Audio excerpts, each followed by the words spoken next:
A retired police officer 2 doors down from me spent $40 protecting his house and never got robbed once in 30 years. The millionaire next door laughed at him for it, then put $10,000 of monitored system on his own place, cameras on every corner. He got robbed twice that month alone. The difference was number 7 on this list. Here's the truth, and it's the secret the big security companies do not want you to know. Nobody selling you a system will admit the average burglar is inside and gone in under 10 minutes. And he picks the easiest house on the block every single time. Number 14 stops him before he ever reaches your door. Number 3 costs less than a pizza, and the man who kicks doors for a living has never once beaten it. And number 6 is the one I'd beg you not to skip. It's the sentence a man says to himself on the stairs at 4 in the morning. And most armed men in this country have it exactly backwards. It's the one that gets people hurt in their own hallways. Hit that subscribe button because what you're about to learn could save your home. And stay with me to the end because number 1 is the one that decides everything. It costs you nothing but one evening at a kitchen table, and every other item on this list is worth half as much without it. Let's count down the 15 home defense myths that make $10,000 security systems look like a scam. If we haven't met, I'm Arthur. I was raised Amish, in a house where the back door had no lock in it at all, and I spent most of my working life behind a hardware counter, selling the locks to everybody who did. Every break-in inside 15 miles of us sent 6 people through that door in a week to buy one. I got the story from the person it happened to, with their coat still on. Things can change very quickly in this country. The lights can go out, shelves can empty, and prices can jump before most families have had time to prepare. The news won't tell you anything about getting through it, and by the time any of it reaches your doorstep, it is too late to start learning the things people used to know before every household problem came with a hefty bill. For 8 generations, my family has passed these tricks down. The same simple, cheap, and extremely effective know-how used by seasoned farmers, tradesmen, veterans, and lawmen, and proven to work in the real world for generations. I have written it all down in one place, in a collection of books, the kind of knowledge big corporations would rather you keep paying for than learn to do yourself. Thousands of Americans are already using simple know-hows like these to avoid expensive solutions, live healthier, and stop paying for things they can handle at home. Give this book a permanent place in your home, because the day you need one of these methods is not the day you want to start searching for it. ArthurHomeTips.com. Link below. All right, back to it. 15 down to the one that decides everything. And the question isn't whether you're armed. The question is what you're armed for, and who sold you the picture of it. Myth number 1. Nearly everything people believe about defending a home is built around one picture. The middle of the night, the house dark, a stranger coming through a locked door. That picture isn't wrong. It's just not the common one. A great many break-ins happen in broad daylight on an ordinary weekday, for the plainest reason there is. The house is supposed to be empty, and an empty house is easier. And this house is empty is not a fact. It's a guess somebody made from the street in 4 seconds from what he could see. Guesses are sometimes wrong, and that is how a burglary becomes a home invasion. So the fix isn't to defend the house, it's to corrupt the guess. And it's the cheapest work in this video. A plug-in lamp timer is $10. Buy 2 on different rooms and different schedules. Add a radio on a talk station in the back. Voices, not music. From the path outside, a lit room and a voice is a person. Then the older version. A big pair of men's work boots, scuffed and muddy, where they can be seen from the door. $5 at a thrift store, with a work coat on the hook beside them. A large dog bowl by the back step, chewed at the rim. It's a bluff, and I won't dress that up. But the only way to check it is to knock and find out. And finding out is the risk he came here to avoid. He isn't looking for the truth about your house. He's looking for a house that doesn't raise the question. $30, and the guess comes out wrong. Myth number 2. Ask a detective what the most common way into an American house is. It isn't a window. It isn't a picked lock. It's a homeowner who opens his own front door. The knock is the entire technique. A clipboard, a lanyard, a safety vest. Roofs after the hail. tree work for the neighbor, a lost dog. Every one of those is a real job that real people do, which is precisely why it works. And he doesn't need to force his way in. He needs you to come out. The moment you're on the porch looking up at your roof, three things have happened at once. You're outside, your door is open, and your attention is pointed away from your own home. That isn't a robbery yet. It's the setup for one. And it is almost never one man. Assume somebody else is at the back. A woman came into the store one afternoon and bought a deadbolt and a chain. Two fellows had come to her gate about sealing her driveway. One kept her talking at the gate, very pleasant, quoting a price. The other walked her side yard, found the back door open, and took a purse off the kitchen table. She never saw him at all. So here's the fix, and it costs nothing. Don't open the door to talk. Talk through it. "I can hear you fine," said pleasantly through 2 inches of wood that ends 9 out of 10 of these. Never step outside to look at something. Not ever. If there is genuinely a shingle lifted over your garage, it will still be lifted at 4 o'clock. And the old answer beats anything I ever sold. The Dutch door, split across the middle, bottom half bolted, top half open. I grew up behind one, and I can tell you what it's actually for. You can look a man in the eye and read him properly with a locked barrier still standing between you. A front door has 2 jobs, and only one of them is keeping the weather out. A doorbell camera lets you see him. It doesn't stop you opening the door, and opening the door is the actual failure. Myth number 3. This one made me quietly angry for 30 years, and the anger isn't aimed at you. It's aimed at whoever sold you the lock. A man buys the best deadbolt on the shelf, solid brass, heavy in the hand, and pays for it gladly because he's buying peace of mind. Then he screws it into his door frame with the little screws that came in the box. Go and look at those screws sometime. On a great many of them, they're about 3/4 of an inch long. That beautiful bolt is anchored into a strip of soft pine trim no thicker than a shim, and that pine is what's standing between your family and the street. Nobody picks the lock. The wood beside it splits, and the whole assembly comes through the frame in one piece, still locked. A man brought one in to show me once. Whole strike plate, 4 inches of splintered jam still attached, deadbolt thrown. He set it on my counter like evidence and said, "It held." He wasn't wrong. The lock held perfectly. The house let go. So here's what went in the bag beside that lock. A box of 3-inch wood screws, about $8. Take the short screws out of the strike plate, the plate on the frame side where the bolt slides in, and put the long ones in. They go past the trim, past the jam, and bite into the structural stud inside the wall. Do the hinges too, 1 screw each. And throw the deadbolt day as well as night, which is the whole point of myth 1. A locked handle with the bolt not thrown is an unlocked door. Let me add that up because it's the only way I know how to think about money. The high-end deadbolt runs $60 to $120. The screws are $8, and the $8 item is doing more of the work. It isn't close. Myth number 4. I'd know it was an intruder. Would you?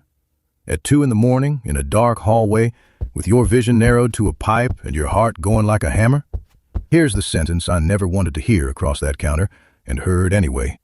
Some version of, "It was my grandson." Kids come home late. Sons-in-law turn up at 5 in the morning for a trailer because they're driving to Ohio. You must be able to identify what you're looking at every single time before anything else happens. That's the difference between the worst night of your life and a story you tell at Thanksgiving. So, a light. A real one. Bright, handheld, kept where you sleep with fresh batteries. Not the one in your telephone. I sold flashlights off that same counter and saw the same 2 failures over and over.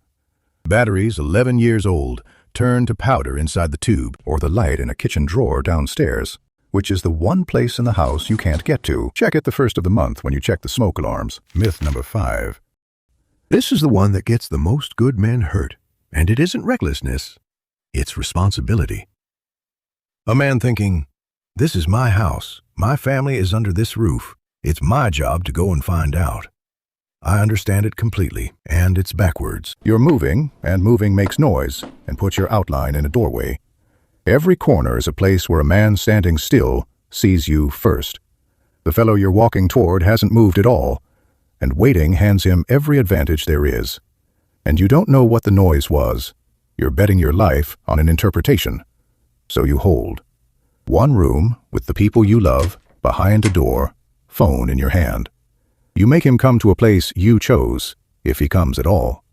9 times out of 10, he's taking a television and leaving. The television is insured. You are not. And you can make that door do real work for $8. A plastic wedge alarm slides under any door that opens inward. Force it an inch, and the wedge compresses, and a siren goes off loud enough to be heard down the street. It braces the door and screams the moment anybody tests it. Put one under the door of the room you'd go to, and "We hide upstairs" becomes a plan with hardware in it. Let me stop the countdown, because this can start to feel heavy, and what's underneath it is good news. Think about what the man at the end of your drive is doing. He's shopping. A short window and a very short list of things he won't put up with. Noise, light, and not knowing what's behind a door. He isn't studying your house. He's pricing it in the time it takes you to read a menu. I met the people they'd been to see, 6 a week, for 4 decades. It was almost never the finest house on the street, and almost never the poorest. It was the one with the shrub grown up over the front window, the side gate you couldn't see from the road, the porch light out since Easter. So let me put this whole video on one line of the ledger. Screws, $8. Motion light, $15. Gravel, $6. Lamp timer, $10. Boots, $5. Door wedge, $8. A broom handle you already own, and a conversation with the man next door, which is free. About $50 and one Saturday. It doesn't make your house a fortress.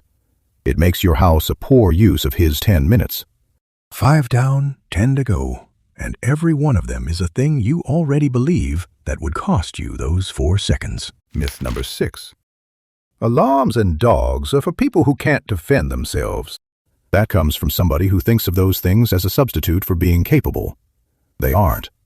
They're what buys you the seconds in which being capable is even possible. Warning is the resource, not caliber, not equipment, not courage. My brother Benuel is 78, still farms the ground I was raised on, and doesn't own an alarm, a camera, or a telephone. What he has is a lane you cannot come up quietly, a dog that announces everything that moves, and 11 people within shouting distance who know every vehicle on that road. Layers arranged on purpose that give you time. Yours starts at the property line and works in. A wireless driveway chime, $25. A sensor at the end of the drive, a unit on the kitchen counter. It doesn't know whether it's the delivery man or trouble, and it doesn't need to. It only has to tell you at 1:58 instead of 2 o'clock. A motion floodlight, $15, where the old porch light was. The value isn't brightness. It's that he can't tell whether a sensor caught him or somebody flipped a switch. Gravel, $6 a bag, under the windows a man would actually use. The hidden ones, not the ones facing the road. Mulch absorbs a footstep. Gravel broadcasts it, and it never needs a battery. And a neighbor who has your number. Costs nothing, and I'd put it above everything else here. A camera records a stranger. A neighbor walks over and says, "Can I help you?" And that sentence has broken up more of these than every piece of equipment on this list. Myth number 7. This is a real argument with 2 real sides. The case for the drawer is speed, and speed isn't nothing. I won't talk anybody out of it. The case against is that a drawer is not storage. It's the first place a stranger looks, the first place a curious 8-year-old looks, and the 8-year-old is the one who actually turns up. My grandson Danny is at our place most Saturdays with his boy, and that changes the arithmetic in a house permanently. The middle ground exists now in a way it didn't in 1985. A quick-access lockbox with a mechanical push-button combination mounted down, not sitting loose. Something you open in the dark by feel in 2 seconds, with no power and no battery to die at the worst hour. $80 to $200. Set that against 40 years of grandchildren coming through the house on Saturdays, and I know how I'd spend it. Myth number 8. The interior walls of a modern American house are 2 sheets of drywall with air in between. That stops weather, and it stops noise. It doesn't stop much else. A round fired in a hallway does not politely stop at the wall. It carries on, and through the next one, too. So here's the question nobody asks in daylight, and everybody should. From the spot where you'd actually be standing, what is on the other side of that wall? Not the wall in front of you, the one past it, and the one past that. For a lot of houses, the answer is a bedroom, frequently a grandchild's. Walk it on a Saturday afternoon with the lights on. 4 minutes, and it changes where you decide to stand, which is most of this. That 4-minute walk is drawn out in the book, floor plan and all. Arthur's home tips, same as before. Right. Number 9. Myth number 9. I'll know what to do. No. You'll do what you decided in advance, or you'll do something at random. There is no third option. Here's what happens to a body under that stress, and it isn't a character flaw and has nothing to do with your age. Your heart rate goes past anything you'd see on a treadmill in about a second. Fine motor control falls apart, and your vision narrows like you're looking through a length of pipe. Every fiddly task, a key, a latch, a phone code, a lock you have to spin, gets harder at the exact moment it matters. And every complicated decision costs seconds you haven't got. So the rehearsal, isn't marksmanship. It's the boring mechanical part. Can you get to it in the dark, with your hands shaking, without looking at it? Can you do the whole sequence, light, phone, door, in the actual hallway of your actual house, with the lights off? Do that walkthrough. Unloaded, checked twice, and checked again by a second set of eyes if you've got them. Nobody films that. It's the part that decides everything. Myth number 10. You know this one. The sound of a shotgun being racked will send anybody running. I understand why it sticks. It's a comfortable story, and it ends with nobody hurt. Here's the trouble. That sound reliably does exactly one thing. It tells whoever is in your house precisely which room you're standing in. You've just handed over the greatest advantage you own, that you know this house in the dark, and he doesn't. There are people who have run at that sound, but a plan has to survive the stranger who doesn't. Here's the flaw at the middle of the modern approach, and I'll do it the way I do everything, which is with a pencil. A monitored system isn't really sold to you for the equipment. It's sold to you for the contract. Call it $40 a month, $480 a year, $2,400 over 5 years, on top of installation, usually locked in 3 years at a time, whether anything happens or not. And what that buys is not a guard, it's a message. The door goes in, a sensor notices, a signal leaves your house for a call center in another state, and a stranger there rings your telephone to ask whether everything's all right. However long it takes anybody to reach you, it is longer than the event they're being sent to. The response arrives after the thing it was hired to prevent. So run the 2 columns. $2,400 over 5 years buys an excellent record of something that happened to you. $50 buys gravel, a light, a chime, longer screws, and a broom handle. And every one of those does its work before anybody is inside. We're 10 down. The last 5 are the ones people argue with me about, and they're the 5 I'd want my own family to hear. Myth number 11. The warning shot. Instinct comes from a decent place. It's a man saying, I don't want to hurt anybody. I just want this to stop. But a warning shot is a round you have fired and no longer control, traveling somewhere you didn't choose, and it is going to land somewhere. Often enough, that somewhere is a neighbor's house. Legally, and I'm careful here because this genuinely differs from state to state, the general position across most of this country is that firing at all is treated as the most serious force available to you. A shot fired to frighten somebody is very hard to explain afterward as a shot you had no choice but to fire. People have faced serious charges over exactly that, having harmed nobody. And this is the moment for the biggest thing in the whole video on the legal side. Learn your own state's rules before anything happens, not after. Whether there's any duty to retreat inside your own home, what castle doctrine means where you live, because it doesn't mean the same thing everywhere. One afternoon of reading on your own state's official pages for free. Worth more than the next $100 of equipment you were going to buy. Myth number 12. You call 911 when it's over. You call at the beginning. Then you leave the line open and put the phone down. The first reason is time. Help is however far away it is, and for a lot of us that's a rural number, longer than we like to admit. Every minute spent deciding whether this is worth calling about comes off the front of that. Nobody in the history of this country has got in trouble for calling early. The second is that the call is recorded, and that recording will be listened to carefully by people deciding what happened inside your house. So, say the simple, true, useful things. Your address first, before anything else, because if the line drops, that's the only thing that matters. Then, what's happening? Then, who is in the house and where they are, so the officers coming through your door know that the man at the top of the stairs lives there. Address first, even though it feels obvious. Under that kind of stress, people give their name 3 times and never once give the house number. Myth number 13. My doors are locked, so my house is locked. Everything so far has been the front door, because that's where the attention goes. Now come around the back, where I did an awful lot of business and almost nobody looks. Start with the slider. The sliding glass door is the softest thing in most American houses. That factory latch is a small hook. It isn't a lock, and was never sold to you as one. A flat bar pops it in seconds, and on a great many sliders you don't need to bother because the door lifts straight up off its bottom rail. Measure the track. Cut a length of old broom handle or 1-inch dowel to fit the channel behind the closed door, snug end to end, and lay it in. Now the door cannot slide, whatever happens to the latch. Then the half everybody forgets. Drive 2 pan head screws into the upper track and back them out until the heads clear the top of the door by about 1/8 of an inch. The door still runs. It can no longer be lifted out.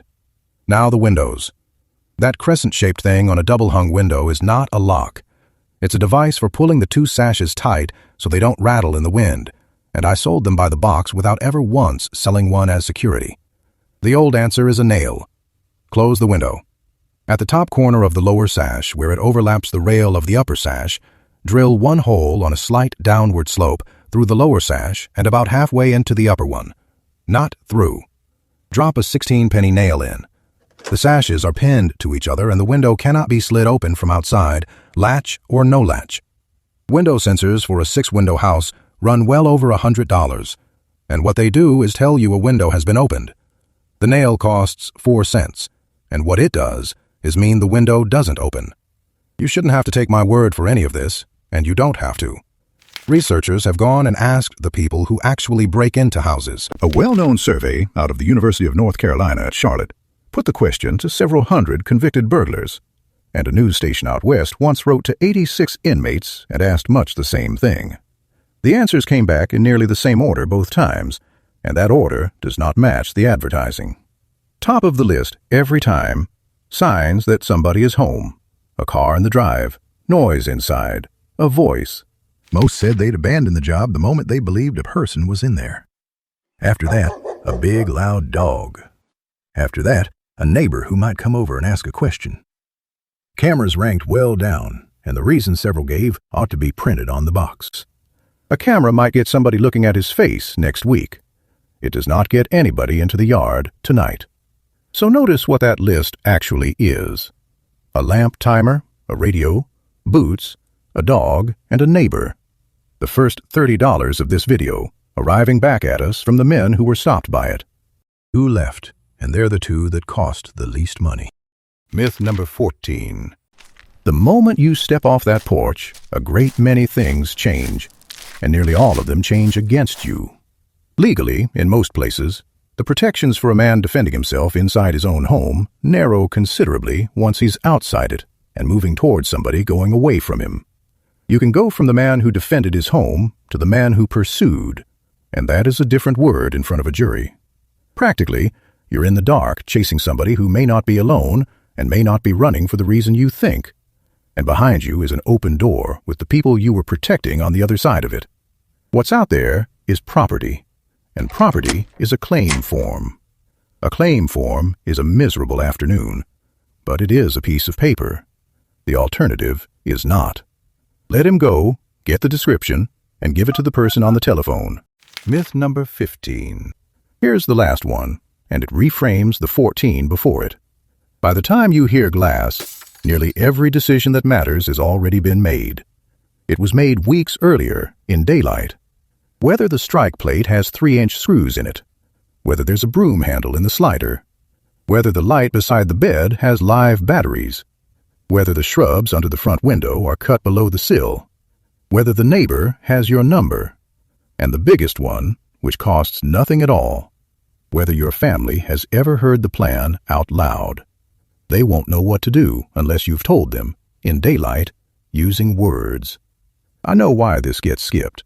Nobody wants to sit their wife down and talk about somebody breaking into the house. Do it anyway, and keep it to 4 things. 1. Where does everybody go? 1 room, solid door, phone in it, wedge under it. Everybody knows which room, including the grandchildren, including at Christmas when there are 9 people in the house. 2. Who calls? Name the person, not somebody calls. A name. 3. What do you say through the door? That you're home, awake, aware, and on the telephone with the police right now. 4. What's the word? 1 word your family says when they come in at an odd hour, so nobody ever has to guess at a shape on the stairs. Ours is a name. It has never once been needed, and it took 4 seconds to agree on. Write those 4 on a card and tape it inside the closet door. So here's the Saturday, and it comes to about $50. Long screws in every exterior door and hinge. A broom handle in the slider. 1 window pinned in every bedroom. Fresh batteries in a real flashlight where you sleep. 2 lap timers and the boots by the door. Cut back every place a man could stand unseen. 10 minutes at the table for the 4 things. And read your state's law once properly. The people who raised me had no alarms and no cameras, and they were not fearless men. They built the answer into the ordinary running of the place, so that on the night it was needed, nobody had to invent anything. That's all any of this is, deciding in the daylight, so you're not deciding in the dark. Go and put the screws in. Most of what they knew never got written down. It just stopped being passed on. So tell me down below, not which of the 15 you had wrong. I had 2 of them wrong myself. Tell me what the people who raised you did instead. The bar across the back door. The dog that was never a guard dog. The neighbor who kept a key. Whichever one comes up most in the comments is the one I build the next video around. Be sure to stick around and check out our other videos.